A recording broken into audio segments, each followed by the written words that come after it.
Being humble, let me get to it. That motivation music. Get control of your life, don't let nobody else do it. Cause and I gon' have Metro S550s cruising. Feel like you winning on the ground. Yes, sir. What's up, everybody? Welcome back to The Run with me, Manny Wilson, all the way from Detroit to Chicago to your speakers and headphones. Now, I appreciate you tuning in to the first interactive sports podcast, a community that makes sure your voice is heard. So if you hear something you agree with, you disagree with, you like or you dislike, just go ahead and shoot us a quick take, 219-413-9405. And of course, we will go ahead and play your take back on our next episode. And then speaking of episodes, shout out to SeatGeek for sponsoring this episode. Get $20 off your first ticket purchase when you use the promo code The Run Podcast. Now, this code can only be applied for first-time users on the mobile app or website. So I don't know about you, but my Tigers been balling, so of course I got to go see them. I still got to see them. I've seen the Cubs already, but use that code, go get your tickets. You can go to concerts, all that stuff as well. A lot of people are performing this summer, so go ahead. Don't miss out on none of that stuff. Now, however, my Tigers, I always mention it for the SeatGeek promotion and everything. And I say, my Tigers is this and they that. They've been doing this and doing that. But I will say over the past week in that Seattle Mariners series, they really didn't display a great example of what I've been saying about how great the Tigers are. Oh, man. We got demolished. We got demolished by the Mariners. It was disgusting. Oh my gosh. I mean, it was bad it was bad pitching. Offensively, it really wasn't that bad, like hitting the ball and stuff like that. We still had, our hitters kind of still did their thing. Torkelson did his thing. Green kind of still did his thing. And there was a couple games that was actually close in that series. Actually, it was one specifically toward the end, but the score just does not reflect any of that. Looking at the game, it looked a little sloppy at times, game after game. I'm talking day 1, day 2, day 3. It looked bad at times. We gave up 35 runs in 3 games, which is just disgusting. This is very unlikely for the Tigers that I've been watching all season. I haven't seen them play like this at all, and we haven't got swept by anybody at all. This is the first time all season where we did get swept. So that did concern a lot of people as well. But offensively, we weren't really bad for real. It was a couple people. Meadows, he still struggled. Bearings, he kind of struggled still. But it really, our clutch performers and our guys that we can usually count on did show up for the most part, and they did what they usually do.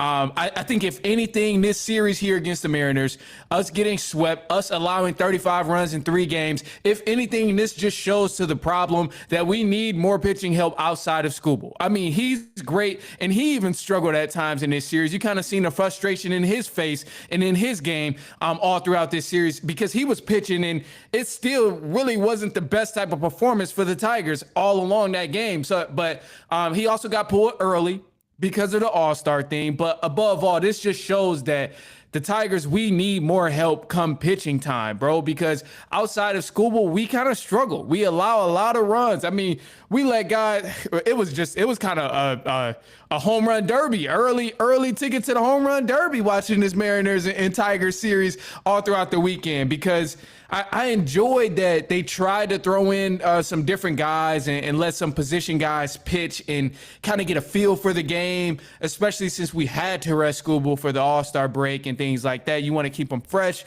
Don't want his arm to go bad at all. But it was rough, man. It was just a rough time for the Detroit Tigers. And as I talk about the Tigers, I also want to give credit to the Mariners too, because they did their part. Oh my gosh. Cal Riley, this dude, I think he's leading the league in home runs right now. But Cal Riley, man, this dude is serious, and he's close to hitting 400 total. But, whew, man, he was on a tear. I think he performed well. I would have to go back and double check, but I'm pretty sure Riley performed well all throughout the series besides that last game. The last game, he kind of struggled a little bit.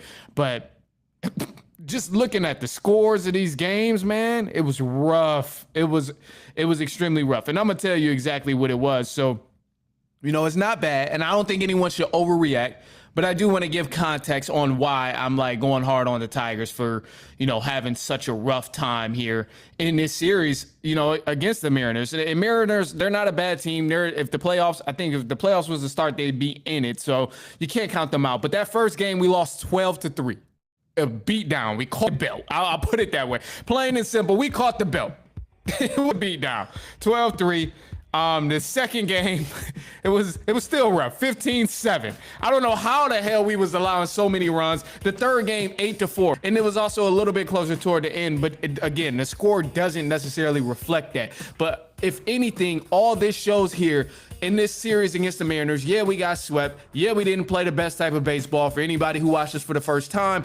But it just shows that we need to make moves at the deadline to help our bullpen. We need to have more pitching consistency. We need to have more depth at the pitching and on the mound. Like, we just need more when it comes to pitching in the ball game outside of Skubal, because we know what he can do. He's great.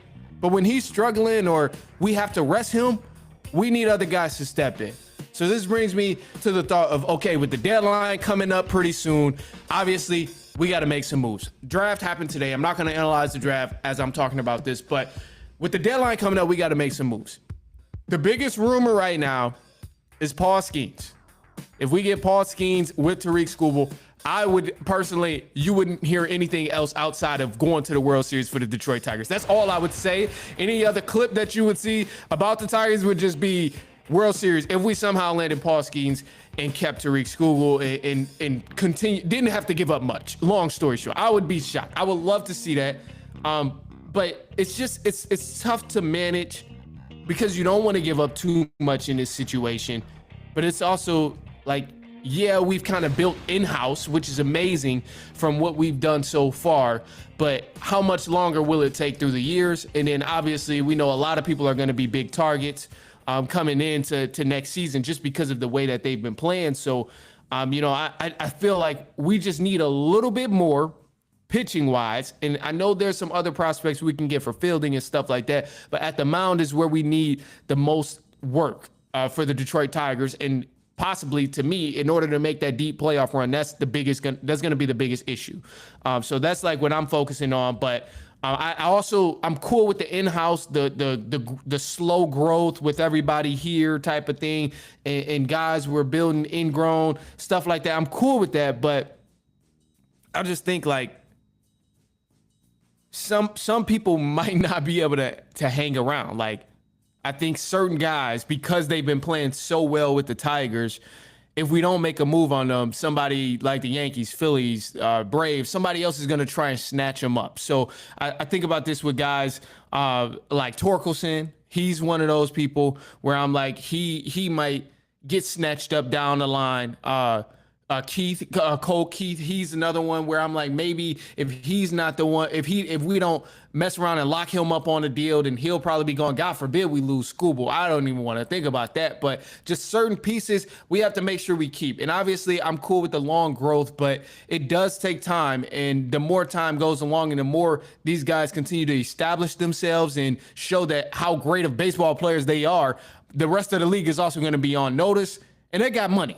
Somehow everybody else be finessing the luxury tax, and they be finessing these contracts. So if the Tigers don't get on it, I just don't want to lose anyone trying to be patient in building the roster down the line. I want to go ahead, still have a sense of urgency. Let's bring people in at the deadline, make some moves if we have to. But ultimately, I just don't want to be too patient and end up losing out on talent that we should have retained and we should have kept to go on a deep playoff run. So at that, man, I say all that to say this All-Star break was needed for the Tigers. Getting swept against the Mariners, it was rough. It looked nasty. They were very unlike themselves in a lot of these games, in a lot of situations. We've seen just muffed balls and just drops. And we just seen, it just was unlike the Tigers that I've been watching and that I've been paying attention to. So it was weird to me, but this break is going to be good. We come back against the Rangers. They're like, you can't sleep on them, but they also aren't the best team in the American League right now. So I'm not too worried, but it would be a good step for us and a good challenge for us to kind of refocus and get back on track after getting swept by the Mariners. But also, I don't think anyone should be overreacting reacting in this situation.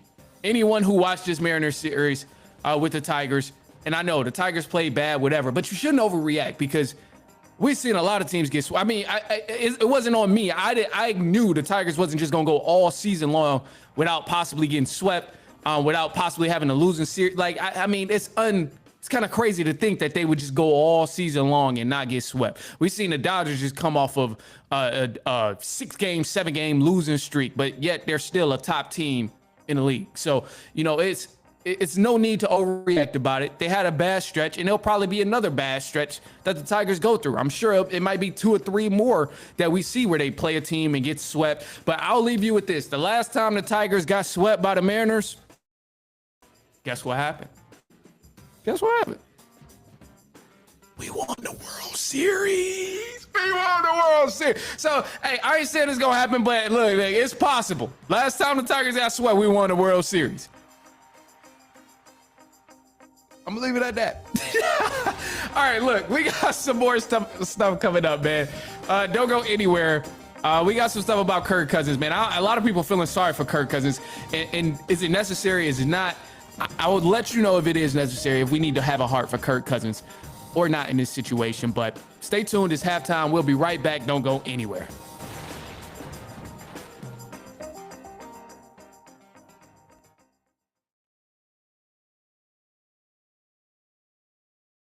That boy, Kirk Cousins. Oh, man. I don't want to spoil it for anybody if you are right here. But I'm going to just say this. Let's just start the segment. Because we got to have some sympathy. Maybe. Maybe not. Do we got to have sympathy? I don't know. Let's see. All right, man. What's up, everybody? Welcome back to The Run with me, Manny Wilson. And I'm excited to get into this topic here because Kirk Cousins, man, as you know, he's on Netflix quarterback series for the second time. We already seen him on there when he was with the Vikings the season before he left. But now he's on there again with my Atlanta Falcons, and a lot of people are opening up their hearts to Kirk Cousins because they're like, oh, well, Kirk Cousins, oh, man, this is such an emotional story. He played through an injury. He's a warrior. He played through an injury, but yet the Falcons still disrespected him. He's been kind of throwing shots at the Atlanta Falcons staff, saying he didn't feel welcome, said he was misled when the Falcons drafted Michael Penix Jr. All of these things are being said. Now, I haven't watched the quarterback series yet because I am waiting on my partner. I'm waiting on my lady. We got to watch it together, so it is what it is. But I'll get there. I'll watch the full thing. I can't avoid certain clips and stuff, but I'm trying to be patient and wait for her so we can both watch it together and talk about it. That's why I haven't watched it yet. However, with Kirk Cousins being on this series, crying and doing all of this pouting, trying to blame the franchise of the Atlanta Falcons, oh, hell no, man. We're not going for any of that. I have zero sympathy for Kirk Cousins because Kirk Cousins single-handedly ruined my Atlanta Falcons season last year. We started off tremendous. We started off great. First in the division, 6-3. Was not losing any games. Primetime Kirk O'Chains, swag surf, all of that stuff. And then all of a sudden, Kirk wanted to be Mr. Macho, taking advice from Drew Brees, as he said in Drew Brees' book, who's a saint. Come on now. What did you already done lost the mental game. You listening to Saints? Are you serious? So you take his advice, you play through this injury, we go down a slippery slope of just bad football, offense not working, you're playing terrible, 9 interceptions in 3 games, you just playing terrible, Kirk, but you kept your own selfishness intact rather than sacrificing yourself and saying, you know what, let me go actually rest, my shoulder is hurting, I'm going to let Michael Penix do his thing. You're still Kirk Cousins. You probably still would have had a position. You're still on a 4-year deal. You're still getting paid $180 million for 4 years. Like, come on, man. You ain't got no reason to be that upset. And then obviously you displayed that you had skill, but things like this, it rubs me the wrong way. And I'm sure some other owners, general managers out there for the Atlanta Falcons and others in the NFL, I'm sure it rubs them the wrong way because it's like, okay, if we do sign you or if we trade for you, Kirk Cousins, are you going to hide another injury too and just tank our team? Are you going to take us down a slippery slope of failure because you want to hide an injury and you don't want to give a backup quarterback a chance to play? Like, I understand that part of, like, you know, if you can play through, you can play through it. But damn it, no, like, you were clearly hurt and you were clearly playing bad. And just time after time, you kept saying, I'm good. And you ultimately knocked us out the playoffs your damn self. put Michael Penix Jr. in a situation where he had to save the season and help us out. And that wasn't even, that's not supposed to be a role for a rookie quarterback. Like what? To save the season after you've already tanked us? So no, man, I have absolutely zero sympathy for Kirk Cousins and him feeling some type of way about the organization drafting Penix and also too hiding his injury. No, I have zero sympathy because he tanked my team hiding his injury. We were literally rolling and he was playing good. So if Kirk Cousins, think about it this way, and this is kind of how I look at it. I understand he didn't want to give Michael Penix Jr. a chance to come in a game. You listen to Drew Brees, someone who was a New Orleans Saint for his whole career. I don't understand why you would even do that playing for the Atlanta Falcons.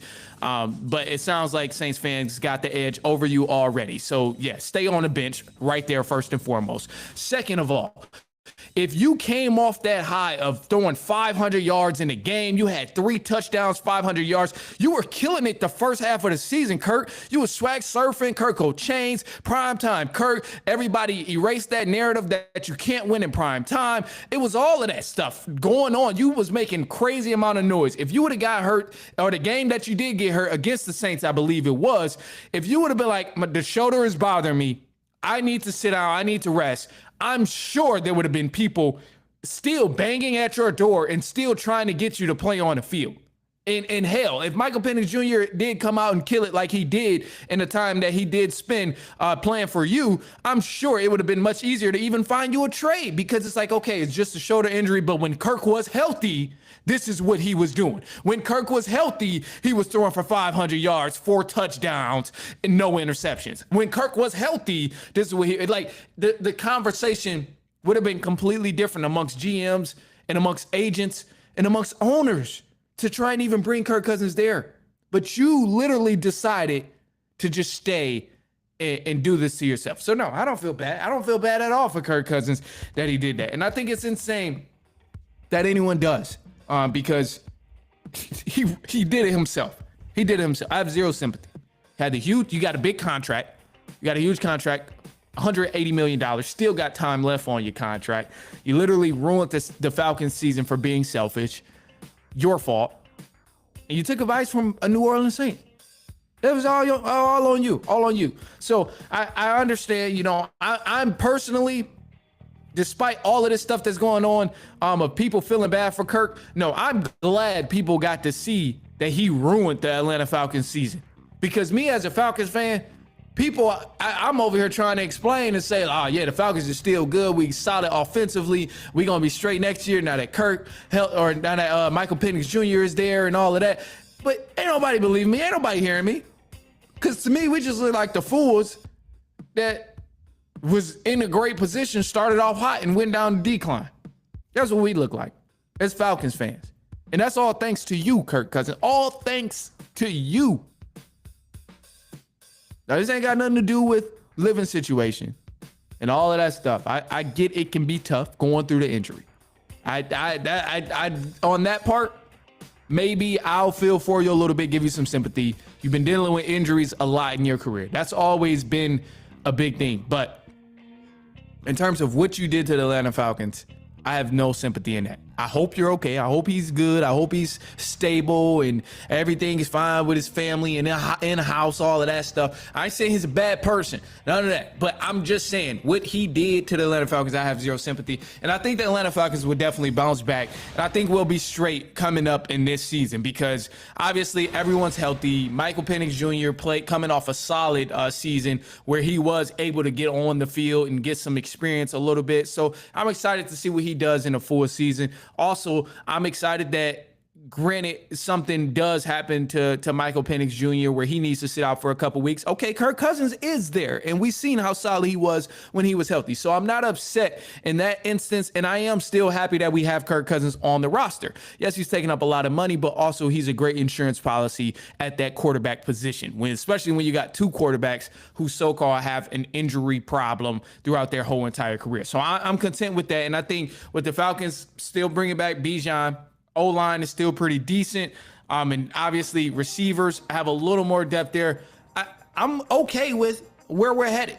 I think offensively, we'll have a very dynamic offense. Zach Robinson, he was pretty solid. He was pretty solid. So he was pretty solid for the most part, running the offense, and then new defensive coordinator as well. So I'm a little optimistic about the Atlanta Falcons and the things that we can do there. But I think the biggest question is always health. And if Kirk Cousins does get traded mid-season or before the deadline, as long as we can bring in, another insurance policy where maybe we do have a backup quarterback under Michael Penix Jr. and add some more depth on the defense or wide receiving. But I don't think the Atlanta Falcons should be in any rush. They shouldn't be in a single bit of a rush to possibly trade Kirk Cousins. Just because he's there, you already paid him, he's going to get his money regardless. And it's no reason to get him off the roster when he's your backup quarterback. And if your backup quarterback has to get on the field, at least he is solid, because when he performs. When he's healthy, he's solid. So I'm content with that. I'm content with Michael Penix Jr. Being the starting quarterback. I'm content with Kirk Cousins being the backup quarterback. The only thing I dislike is that dishonesty that was going on last season with Kirk Cousins. So all of that stuff, the dishonesty of hiding the injury and all of that, man, that's not it. That's not at all cool, man. So I'm excited though, but it'll be cool. Anyway, look, man, I'm gonna leave y'all with this because I always do the positive note. So the positive note today, it's just gonna be, go out and get some exercise. But that's just walking. But just do something to, break a quick sweat. You listen to sports all day, you watch sports, whatever. If you ain't sweating a couple of days, do something to get a good active sweat, man. That's just gonna be that simple. Sometimes that little bit of sweat that you do intentionally, it kind of motivates you to do something else in a way. Like, it makes you feel a little productive. It makes you want to be a little bit more productive. So I'm gonna just say, you ain't gotta go out and pull a truck around a block or nothing like that. You ain't gotta do nothing extreme. I ain't saying go do no CrossFit, but just, break a little sweat, even if that's cranking out 100 push-ups. Something. Just, maybe you gotta just hit some push-ups, feel a good little burn in your chest or something. That's not alcohol. So I'll put it that way, man. That's gonna be the positive note, and that's gonna ultimately help out with just, taking care of your body. So it's just something positive there. And other than that, man, that's all I got. So I appreciate you guys for tuning in. We Thursday. Hell, I got Thursday. I'm gonna try. Oh, this is important. So before I go, and I gotta clip this up too, because I need recommendations. All right, so Thursday, I'm gonna try, and maybe it won't happen Thursday, because Thursday is actually very, very close, and I doubt I'm gonna be able to watch all of these before Thursday. But at some point, either Thursday or Monday, whatever, some point during this offseason, I want to rank these baseball movies, and I want to give like the top baseball movies. So just some basic baseball movies that I thought of and that I have on the list of where I'm going to rank them. And I want you to rank them first, and then I'll come back and I'll try and, put together after I've watched all of them. But I haven't seen all of them. I've seen some, but not all. So rank these baseball movies and which ones I should watch first. I haven't seen them all. I've seen some. But then I want to give a final ranking of which ones is the best top 5 baseball movies. So Hardball is 1, Mr. 3000, Angels in the Outfield, 42, Sandlot, Field of Dreams. If there's any other baseball movies that you could think of where it's like, oh, you have to watch this one to put it in a top 5 ranking, let me know. Because I want to watch them. I want to rank them and all of that, especially since we're in the off season. I'm going to do the same thing with basketball. I'm going to do the same thing with football. But it's baseball season right now. So let's do it with baseball. I'm going to try and get this out, get the clip out, and then post it, and then post my reaction of which ones I think is the top 5 baseball movies. But if you've seen any of these, please let me know which one I should watch first. I've seen 42, seen Sandlot. It's been a long time since I've seen a lot of these, though, so I do need to watch. But let me know which baseball movies you think I should start watching first in order to make this top 5 list. That's it. All right. And then other than that, that's all I got. So now I'm actually out of here. I'm leaving. I'll be back Thursday. Maybe, no, I'm not going to have the list ready by that. I'm not going to cap. I'm not even going to cap to y'all. I will not have the list ready by Thursday. Maybe Thursday of next week, possibly. But we'll see. But But anyway, that's all I got, man. So I appreciate y'all for kicking it, for tuning in, listening. If you're in a live stream, if you're on the pod episode, Spotify, iPodcast, iHeartRadio, or even if you just watch the clips on Instagram, YouTube, Twitter, Facebook, anywhere. I do appreciate it. Follow us on YouTube at The Run Podcast. Hey, man, we almost... Hey, man, I ain't gonna say nothing. Look, but I would just say follow us on there, YouTube at The Run Podcast. And we'll be back later on next week. Oh, no, this week. We'll be back Thursday. It's just a slow time. So if y'all only get one episode a week, don't be mad, please. Just know it's slow as hell right now. I watch baseball, but it's just slow. You should know. All right, that's it, man. I'm up out of here. I'll see y'all later on this week, and so on and so on and so on.